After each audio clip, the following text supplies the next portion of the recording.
آج کل خاص طور پر آپ کو پتا ہے کہ جنگ جاری ہے امریکہ ایران اسرائیل کی، اور جنگ تو وہاں ہو رہی ہے لیکن اس کے بے شمار اثرات ساری دنیا پر پڑ رہے ہیں.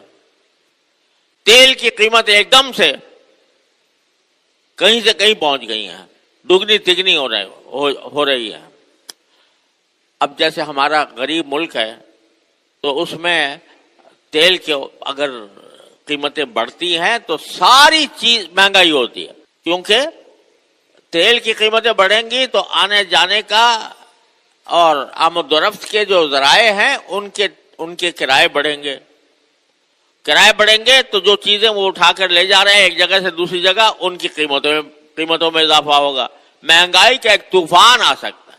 ایسی صورت میں چاہیے یہ کہ ہم جتنا ہو سکے اپنی جو کچھ بھی ہمارے پاس اللہ تعالیٰ نے نعمتیں دی ہیں ان کو سوچ سمجھ کر اور کفایت شعاری کے ساتھ استعمال کریں.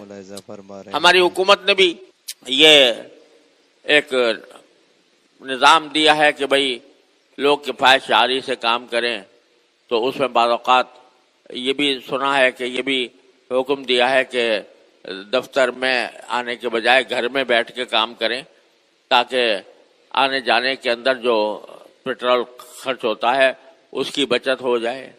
تو یہ کفایت شعاری عام حالات میں بھی ہمیں اس کا حکم دیا گیا ہے اور ان خاص حالات میں جبکہ پورے قوم کے اوپر ایک مہنگائی کا طوفان آنے والا ہے، اس طوفان سے بچنے کے لیے جتنی کفایت شعاری ہم کر سکتے ہوں وہ کرنا ہمارے ذمہ ضروری ہے.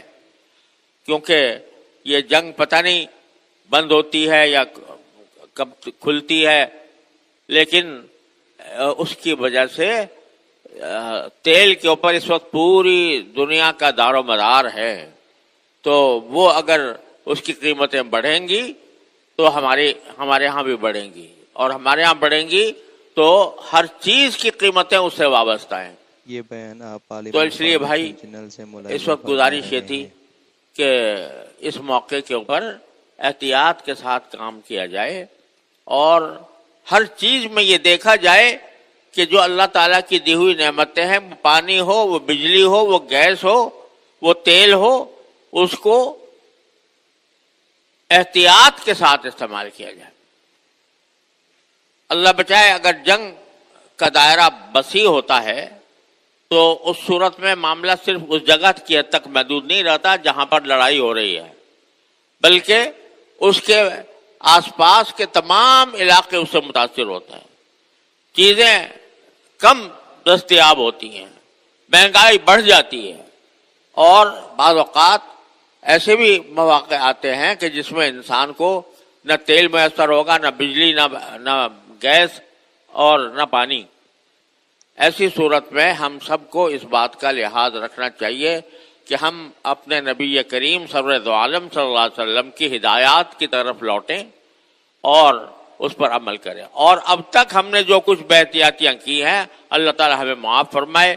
استغفار کریں اس سے اور توبہ کریں، اور آئندہ ہر قسم کی فضول خرچی سے بچنے کی کوشش کریں. قرآن کریم فرماتا ہے وَلَا تُبَذِّرْ تَبْذِيرًا، فضول خرچی مت کرو. ان المبذرین کانوا اخوان الشیاطین، یہ بیان آپ عالم فضول خرچی کرنے والے شیطان کے بھائی ہیں. وَكَانَ الشَّيْطَانُ لِرَبِّهِ كَفُورًا، اور شیطان جو ہے اپنے پروردگار کا بڑا ناشکرا ہے. تو اس کو شیطان کا بھائی قرار دیا تبذیر کو، اسراف کو.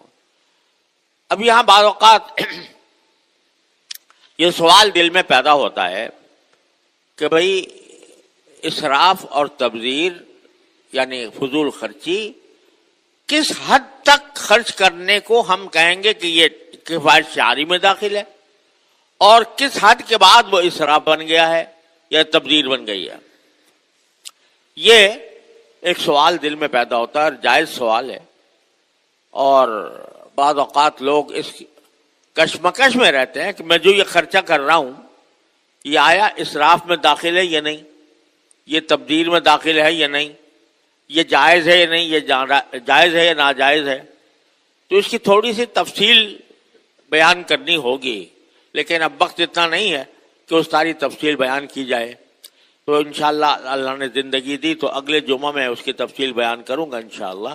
لیکن اتنی بات کم از کم کہ بھائی جتنی بچت آپ کر سکتے ہو پانی میں، بجلی میں، گیس میں، اور